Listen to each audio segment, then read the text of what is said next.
que lui fut sa prison, elle en était beaucoup moins affligée que du malheur de Ganem, dont le sort incertain lui causait une inquiétude mortelle. Il n'y avait presque pas de moment qu'elle ne le plaignît. Une nuit, que le calife se promenait seul dans l'enceinte de son palais, ce qui lui arrivait assez souvent car c'était le prince du monde le plus curieux, et quelquefois, dans ses promenades nocturnes, il apprenait des choses qui se passaient dans le palais et qui, sans cela, ne seraient jamais venues à sa connaissance. Une nuit donc, en se promenant, il passa près de la tour obscure, et comme il crut entendre parler, il s'arrêta. Il s'approcha de la porte pour mieux écouter, et il ouït distinctement ces paroles que Tourmente, toujours en proie au souvenir de Ganem, prononça d'une voix assez haute. Ô Ganem, trop infortuné Ganem, où es-tu présentement? Dans quel lieu ton destin déplorable t'a-t-il conduit? Hélas, c'est moi qui t'ai rendu malheureux. Que ne me laissais-tu périr misérablement au lieu de me prêter un secours généreux? Quel triste fruit as-tu recueilli de tes soins et de tes respects? Le commandeur des croyants, qui devait te récompenser, te persécute pour prix de m'avoir toujours regardé comme une personne réservée à son lit. Tu perds tous tes biens et te vois obligé de chercher ton salut dans la fuite. Ah, calife, barbare calife, que direz-vous pour votre défense lorsque vous vous trouverez avec Ganem devant le tribunal du juge souverain, et que les anges rendront témoignage de la vérité en votre présence? Toute la puissance que vous avez aujourd'hui, et sous laquelle tremble presque toute la terre, n'empêchera pas que vous ne soyez condamné et puni de votre injuste violence. Tourmente cessa de parler à ces mots, car ses soupirs et ses larmes l'empêchèrent de continuer. Il n'en fallut pas davantage pour obliger le calife à rentrer en lui-même. Il vit bien que si ce qu'il venait d'entendre était vrai, sa favorite était innocente et qu'il avait donné des ordres contre Ganem et sa famille avec trop de précipitation. Pour approfondir une chose où l'équité dont il se piquait paraissait fort intéressée, il retourna aussitôt à son appartement, et dès qu'il y fut arrivé, il chargea Mesrour d'aller à la tour obscure et de lui amener Tourmente. Le chef des eunuques jugea par cet ordre, et encore plus à l'air du calife, que ce prince voulait pardonner à sa favorite et la rappeler auprès de lui. Il en fut ravi, car il aimait Tourmente et avait pris beaucoup de part à sa disgrâce. Il vole sur-le-champ à la tour. Madame, dit-il à la favorite d'un ton qui marquait sa joie, prenez la peine de me suivre. J'espère que vous ne reviendrez plus dans cette vilaine tour ténébreuse. Le commandeur des croyants veut vous entretenir, et j'en conçois un heureux présage. Tourmente suivit Mesrour, qui la mena et l'introduisit dans le cabinet du calife. D'abord, elle se prosterna devant ce prince, et elle demeura dans cet état, le visage baigné de larmes. Tourmente, lui dit le calife sans lui dire de se relever, il me semble que tu m'accuses de violence et d'injustice. Qui est donc celui qui, malgré les égards et la considération qu'il a eue pour moi, se trouve dans une situation misérable? Parle, tu sais combien je suis bon naturellement, et que j'aime à rendre justice. La favorite comprit par ce discours que le calife l'avait entendu parler, et, profitant d'une si belle occasion de justifier son cher Ganem.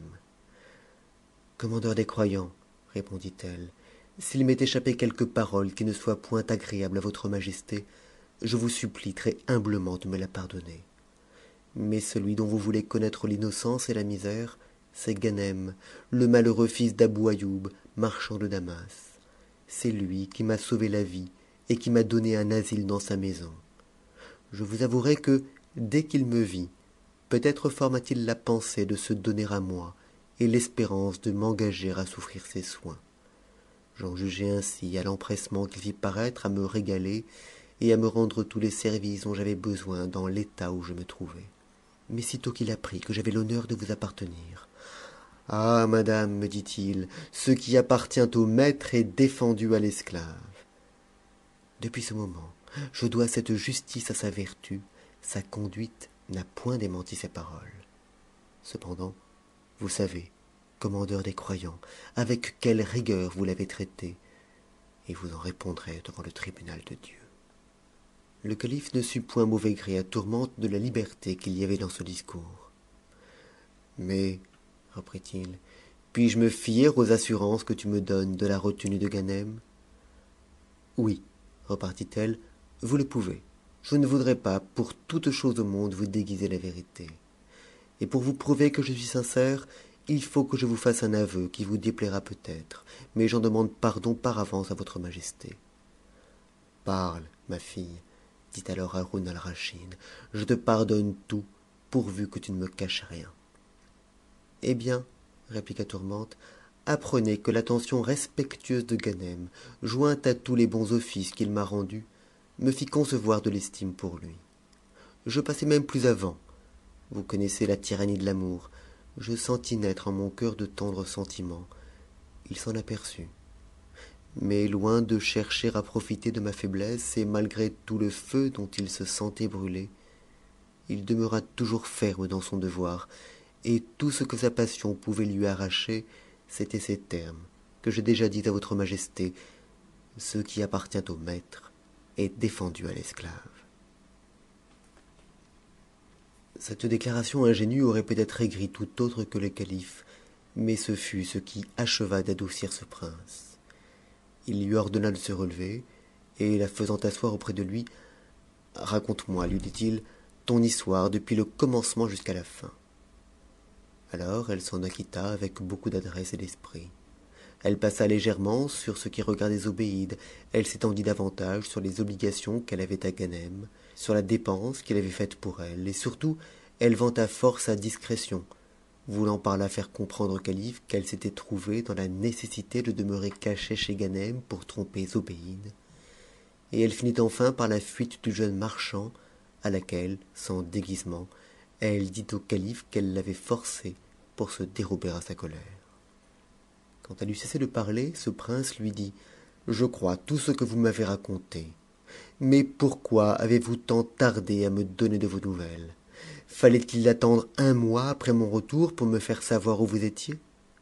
Commandeur des croyants, répondit Tourmente, Ganem sortait si rarement de sa maison qu'il ne faut pas vous étonner que nous n'ayons point appris des premiers votre retour.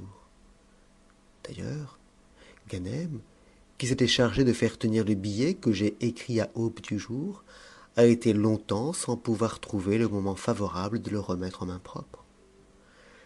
C'est assez, Tourmente, reprit le calife, je reconnais ma faute, et voudrais la réparer en comblant de bienfaits ce jeune marchand de Damas. Vois donc, que puis-je faire pour lui?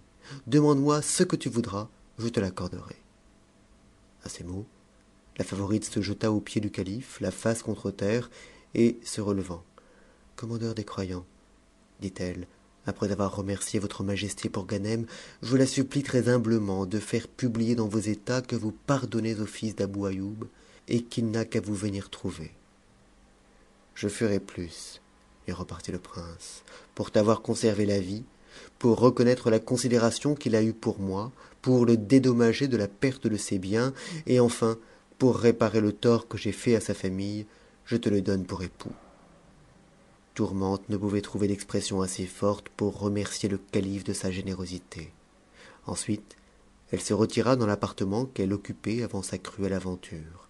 Le même ameublement y était encore. On n'y avait nullement touché.